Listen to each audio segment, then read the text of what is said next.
is Kayleigh Gordon. I grew up around healthcare. Both my parents are healthcare providers, and I have a number of family members in and around the healthcare space and healthcare profession. But it actually wasn't until I was 17, I had my own experience with the healthcare system, that I really started to pay attention a little bit more and decided that I really wanted to become a nurse.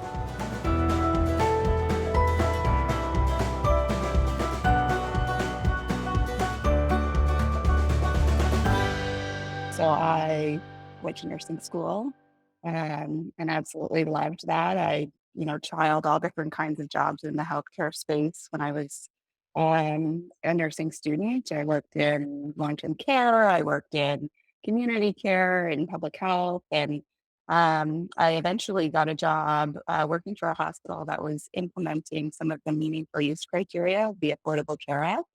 And so taking a small hospital, a small community-based hospital that was primarily paper-based, and moving to a fully electronic system, I thought was absolutely captivating. I thought there were kind of limitless opportunities at the time for what we could do if we were able to digitize patient records and really health information. Being a bit of an academic myself, I immediately went back and did a master's in nursing science, and they really, although it was a fantastic program, it was not as not as focused on the digital aspect of the industry as I would have hoped. So I jumped over and ended up doing a PhD in health information under the Institute of Health Policy Management and Evaluation at U of T. And I was really able to sink my teeth into health data and healthcare industry, and then my dissertation ended up focusing on mobile mobile applications and their implementation and into different models of care and for different kind of comorbid patient groups. So I've had a really I think awesome experience to date, but an experience that gets me really excited about health data and the opportunities for patients there. Yeah, that's awesome.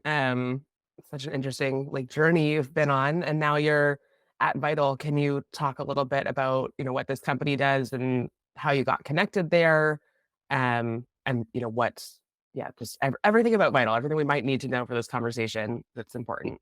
Yeah, yeah. So for sure. So I think one of the problems that I identified very quickly, even through kind of the mid 2010s, was despite the fact that electronic medical records were becoming increasingly prevalent. I mean, even today, we still, it's still not, we're not completely there yet in terms of digitization of health information, current health information, but also I would say historical health information. That's important. But the problem that I saw in a clinical context as a nurse was that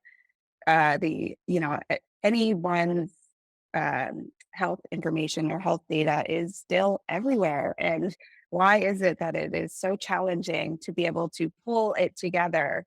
You know, everyone has, a family doctor, or maybe they've had a few in their lifetime.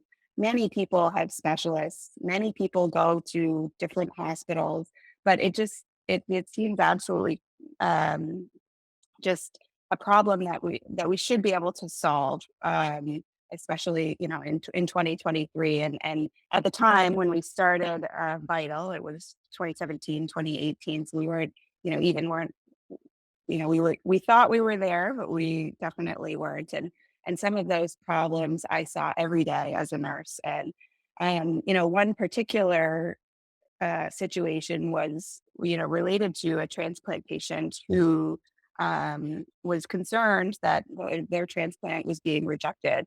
And we were looking for lab results that had been taken, within, at another hospital, but within a short distance away. And despite the fact that they had been taken there recently, I couldn't get access to them. And that, from a clinical perspective, wouldn't have made a difference necessarily because we could just redraw the labs. But from a patient perspective, if you're a patient that is very concerned about something that's going on with your health, that, time is so important and can be such a stress if you're waiting to hear what a result might be or what that might mean for you and your care journey. And so that's really where Vital started. So, we together started this company, and our goal was really to create a medical records management company that would support individuals and it would support families with access to the health information that they needed. And our goal would be that that health information would be meaningful. So I guess that's kind of where it started. Night shifts. As a nurse, I would say, there's on nights, there's generally less resources in terms of humans around to help. And so when you're really looking for something that you need and you can't get it, um, there's an opportunity there. And so that's kind of where Vital started. Yeah, I love that. Hoping you can dive in a little bit more into like what health informatics is and then how health informatics technologies can help family caregivers in managing the care of their loved ones. Yeah, so health informatics is really kind of an area of health uh, information. Yeah, and, there's different roles, health informaticians that really study health information, but it's just that whole the entire space is how do we acquire it, how do we study it, how do we make it meaningful, and how do we manage that data going forward. And then, there's all the clinical implications on health information, how we make decisions, decision making support, decision support tools and algorithms. And um, so that's what health information is. And then your second question, I missed it there. No, all good. I guess, knowing that then what health Yeah. information is, how can family caregivers use health information technologies like Vital in managing, care for their loved one? Yeah. So I would say that the problem is individuals and family caregivers are probably the most knowledgeable individuals about what's happened in their history, but what's currently ongoing. Yes, there's, clinical decisions that are made by providers or by teams of providers and specialists, but the individuals know themselves best. And when they don't have access to the information that they need, we are really missing a key piece of the story that could potentially make our decision making faster, more efficient, and hopefully the outcomes are improved after that. So I think that the way that family caregivers can get more involved is by having those tools. And Vital is, I would say a tool that would facilitate that. There are other tools, um, such as wearables, at home smart medical devices, blood pressure cuffs, digital thermometers, things that would devices that would be able to share data with the provider. But again, the problem really is that there's no one place where an individual or a family caregiver or even a provider can capture all this data to be able to see it as one health story and health journey. And that's there's a number of reasons for that, but in an ideal world they would we would be able to have everything that we need, and our providers would have that. But there's lots of the reasons why, and some of those are regulatory. There's lots of state privacy laws that make information sharing across states difficult. And patients and family caregivers may or may not be aware of that. There's opt-in states, there's opt-out states, and that's just the regulatory side of it. If there's other factors, like if you don't have a family doctor, finding one is just extremely difficult. That's another reason why compiling this is difficult. So um yeah, and in addition to everyone is busier than ever, there's shortages in all professions, and healthcare is no different. So Yeah, I mean, I guess a follow-up question to that then is, this is what Vital's working to solve a little bit is to help get, all of your information in one place so you can tell one story to caregivers, into health care providers, et cetera. Yeah. Um, I guess my question then is like, what information and what data is Vital collecting, and Yeah. how are you guys able to do that? Like, how are you able to get, with all the things you've just listed for reasons that we can't get our records in one place, how is Vital able to make that possible? Yeah, so we and the short, answer is there's many ways that we've kind of created to do that, and kind of our systems really um, are automated to take in all types of data and in all formats, and that's been a struggle in the industry for a very long time. I think the types of information that Vital would take in encompasses your traditional medical record, your appointments, surgical reports, procedure reports, lab data, vital signs, family history, that sort of thing. But there's also, aspects of Vital that there are also aspects of Vital in terms of its data that sit outside like I said, that traditional medical record. So things like device data, wearable data, a significant portion of the population now wears a smart device on their wrist that takes in data at every moment of the day. And, it's one thing to kind of look at that specific app on your phone. But if we're capturing that much data about our health and about our wellness, how come that isn't part of our medical information, our medical record? Isn't that a valuable, excuse me, a valuable term, and to, or sorry, excuse me, a valuable tool that we can use in addition. And there's all other aspects. What happens to our physiotherapy records? What happens to our dental records? Our optometry records? How come we can't put this all together so that individuals really have a comprehensive place to see everything? Not only the historical data, but the real time data as well. And that's what Vital is. That's what our goal and our mission is to really do, both for patients and their caregivers, but also for the providers as well. And if and when they choose to use them. So if I'm signing up for Vital, what does that look like by way of like linking everything? Like, how do you guys get the information of my providers to get my records? How do I link my, smartwatch or whatever? Like, how does all this information end up in Vital? Yeah. So in terms of the process, we have what's called a guided registration process, and what that kind of looks like is, we create a membership account for the individual or for their caregiver, and maybe that's something we can talk about in a minute. But there is a difference there if the context provides. But we have a fairly in-depth consent process that we go to, again based on who is signing up or for whom. And then we collect kind of a basic medical history data set, and that data set allows us to go out and automatically or in an automated way collect data from various sources and diverse sources.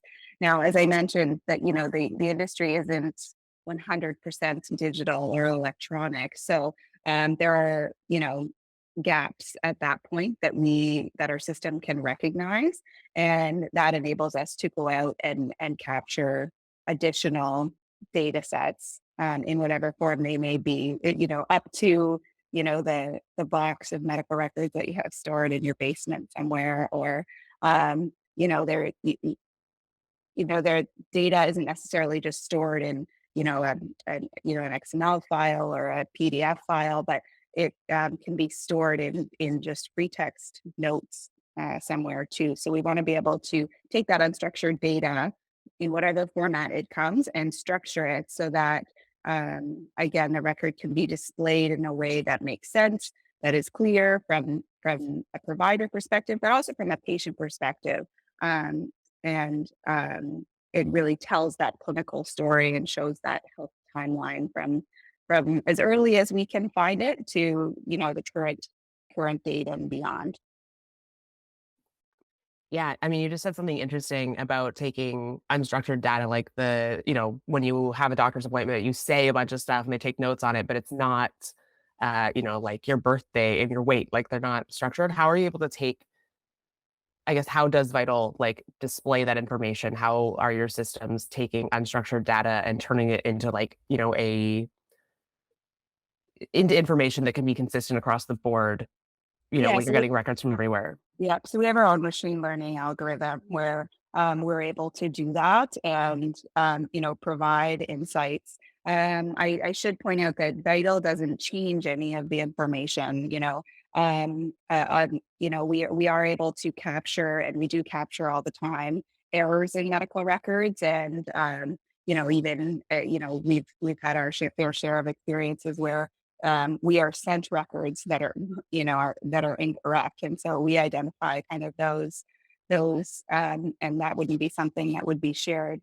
But in terms of the validity of the data, it is in its original format, just displayed in a way that makes um, that would make more sense with the story, that would be understandable to a layperson and a provider, and making sure that it's accurate and up to date as possible.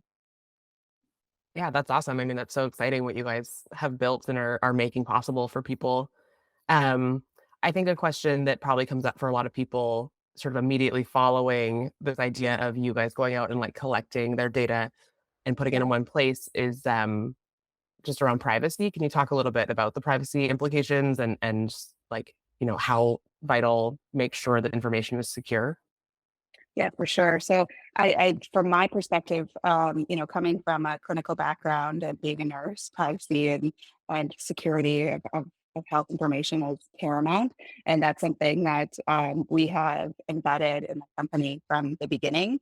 And, uh, I fully recognize that trust is something that is not given lightly and lost easily. So that's why it is so important for our company and for Vital. It's a core one of our four core values. So I mean, in terms of that, we're fully HIPAA compliant. We meet all of the requirements that any hospital doctor's office would be required to do, and even more so. And I would say that from our perspective was important. It's certainly a significant undertaking, especially for a small startup, but something that was without question something we had to do from the beginning. So hopefully that is something that sets us out, sets us apart from others. But absolutely top priority. Yeah, that's awesome. So we've talked a little bit about how like a patient might sign up for Vital. Can you talk also about, how does a caregiver access Vital? What kind of tech capabilities do they need to have? Like, is it hard to get in there? And is there any difference between a patient signing up or a caregiver signing up, or if you can like allow your caregiver access to your account? Just how does that work? Yeah, yeah, absolutely. So, yes, to I think all of those scenarios in this case. So we have kind of a multi-account management um, functionality embedded that allows not only the individual but their circle of care to access using the appropriate like individual user permissions or the substitute decision maker capability or permissions, if that's the case. So to kind of elaborate that on that a little bit more, let's say that there's a caregiver who's caring for an individual who's not very technically capable. The caregiver could utilize or have Vital on behalf of the person they're caregiving for, and they are the primary user of the account. Of course, you have to have the proper permissions and consent for that, but that's embedded in our kind of onboarding process. Let's say the individual is somewhat tech savvy or fairly tech savvy. They could also use the Vital and have a health account as an individual, and then add any number of people as caregivers to their account. It also works in a scenario where you're talking about a parent of a minor dependent child, or let's say a non-minor dependent adult. Those scenarios are allowed and vital. I would say that it it always starts with the individual. However, if the care, if the individual is unable, or let's say doesn't apply to all seniors, but some seniors who have less technology experience or aren't as familiar, um, that there's scenarios that would work for them. And we have a portion of our client base are in the category of individuals who are caring for elderly parents, and they um, use Vital to be able to manage their one or two parents health information, whether they live close by or whether they're at a distance. That's where some of that self-classed or remote monitoring devices come in, and they come in. They're helpful in that in those scenarios because they provide daily real time data updates that can then be provided back to the person who's caregiving. Yeah, that's awesome that you can link other people to your account and there's so many options there to sort of tailor it to your specific scenario. Um, I'd love to know, can you share Vital with your provider and can you talk, maybe elaborate on that a little bit around, how health information tools like Vital help, you know, in providing care between providers and family caregivers and the patient themselves? How does this sort of facilitate the care process? Yeah, so Vital can really be shared with providers in two ways. The first is any individual could add a provider as a caregiver to their account, in which they would see everything that the individual sees. But we're also, just going through the process of enabling, provider specific portal or provider access in the back end, so a different view. And that's to enable providers who have multiple patients using Vital. And the reason they would do that is that Vital is not, an electronic medical record in the sense that um, it is not something that providers use to um, document or provide care through. So Vital sits alongside an electronic medical record. It's not tethered to any individual uh, physician or provider system, and that is on purpose, and because the view that a provider would look at, or what how a provider would document, is a little bit different than how a patient or a caregiver might want to see the information. But at the end of the day, we want Vital to have all of the information just be displayed and organized in a way that is unique to the individual, but also makes sense in terms of their health journey and their health story.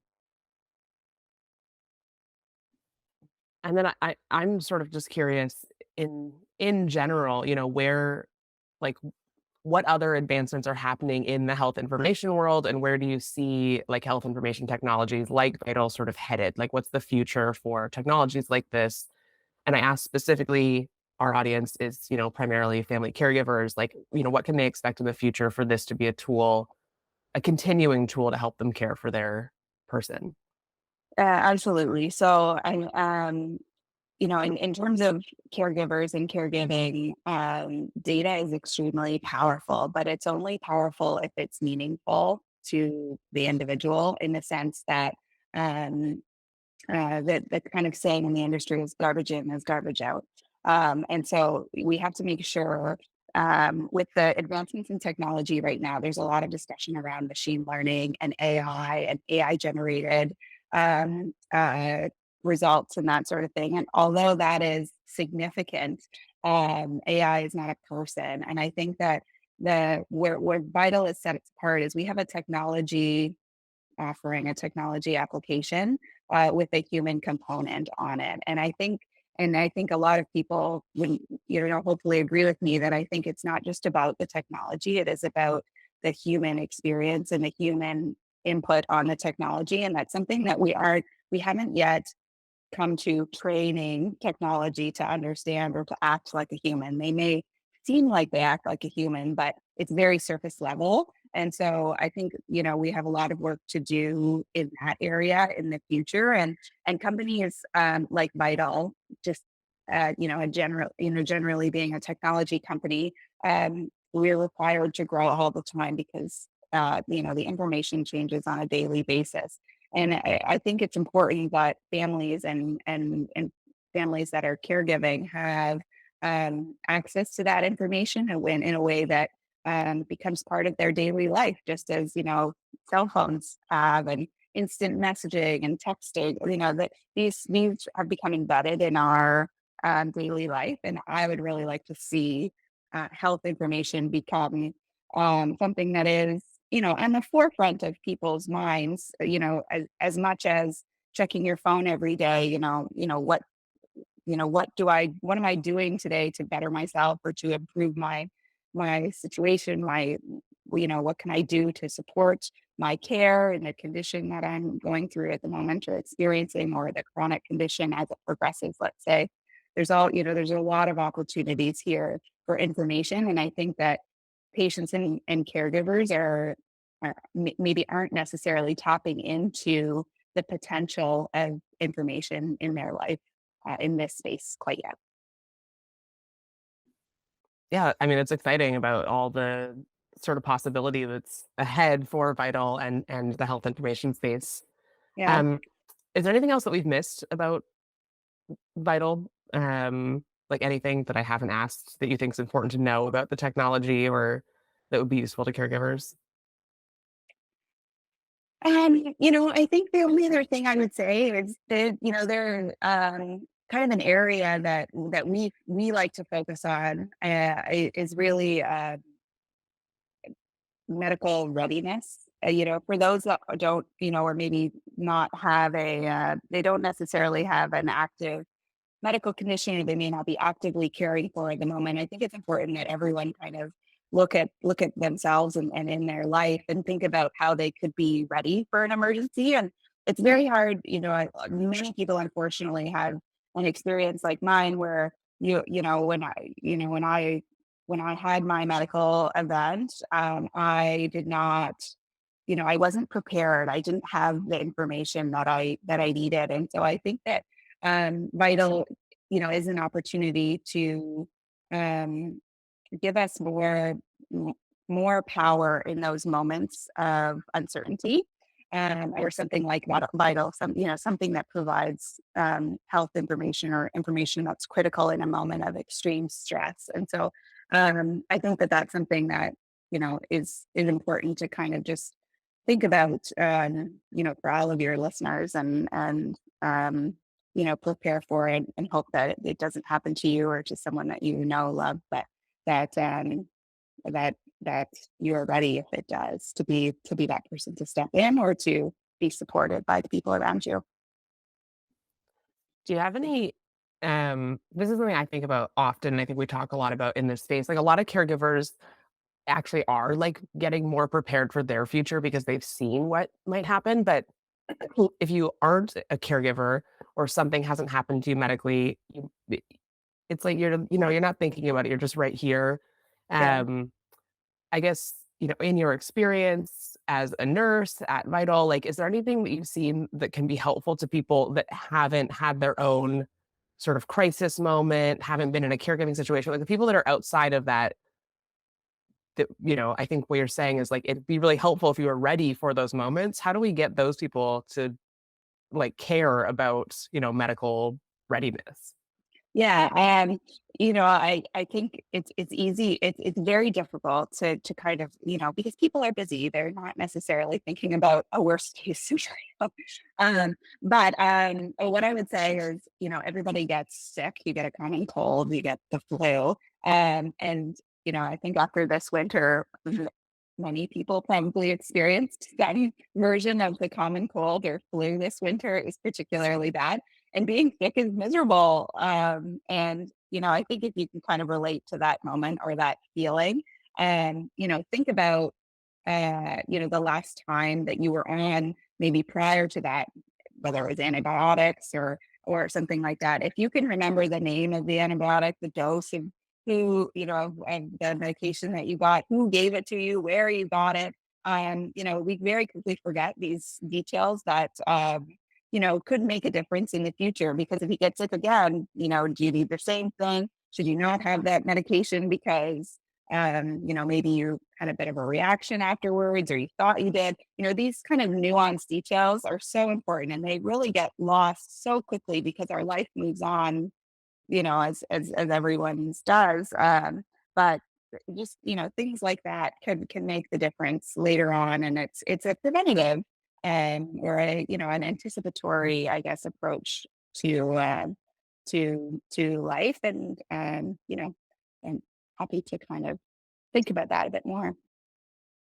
Yeah, sorry, I threw that one at you, but I just think it's so No. interesting because I don't know if there is like an answer, but I think about it a lot just being in this space about how do we, Yeah. in general, how can someone start caring before it's an emergency or before it's a crisis? So thank you for hypothesizing out loud with me. Yeah, no problem. Um, well, we like to wrap up all these conversations by asking just, what is your top tip for family caregivers? Maybe through the lens of health information and vital, but would love to hear yours. Yeah, so I thought about this quite a bit, because I know we talked about this, but I think, it's a bit twofold, but it always, I would say, always remember that as a family caregiver, you're in a position to make an absolutely gigantic difference as an advocate for your loved one or the person that you're caring for, and you have information, as I kind of alluded to, that is so important to share and can really make a difference in the care experience, but also in the relationship building between the individual and their provider and their care team, and then that really shows in the care outcome. So, I'd really encourage family caregivers and individuals to take a look at their information and see if they can um, pull it together, and what the gaps look like, because there is an assumption that the records are there, all the story is there, and I think if people actually took a more scrutinizing look, they might realize, well, that's not exactly how it happened, or they're missing this, and that's where the family caregivers can really be such an asset for a patient, or if the person in experiencing an illness of any kind. So I think that would be my top tip. And, hopefully if you'd like to take a look at Vital, that would be fantastic as well. Yeah, I love that. I think the advocating for the person you're caring for is a really big deal. And I think Vital could be very useful to people if people want to get started with Vital. Where can they find you guys online? Yes, definitely. So yeah, please come check us out. So we have a website, www.vitall.com, and Vital is spelled VITALL, on purpose. And we also have, I can link, I'm happy to link my email in the show notes if that's helpful. You can reach out to me if anyone has questions. We have social media accounts on, LinkedIn and Twitter and various other sites. So you can, Google us and find us, and we'd be, happy to connect with everybody, and the listeners of the pod as well. Awesome. Yeah, and I mean, you just mentioned Vital spelled with 2 L's on purpose. Can you tell us about that? Yeah, definitely. So it's really the combination of two words, vital and all. Vital meaning kind of essential and comprehensive, and all meaning, everything. So it's a intentional name. I love that. Well, Haley, thank you so much for your time and for sharing so much information about just like what's happening in the health information space and also what you guys are building at Vital. I think it's exciting for patients and caregivers alike. I really appreciate your time. Yeah, it was so exciting for me to be on as well, and I look forward to kind of engaging with the listeners if they're looking for me.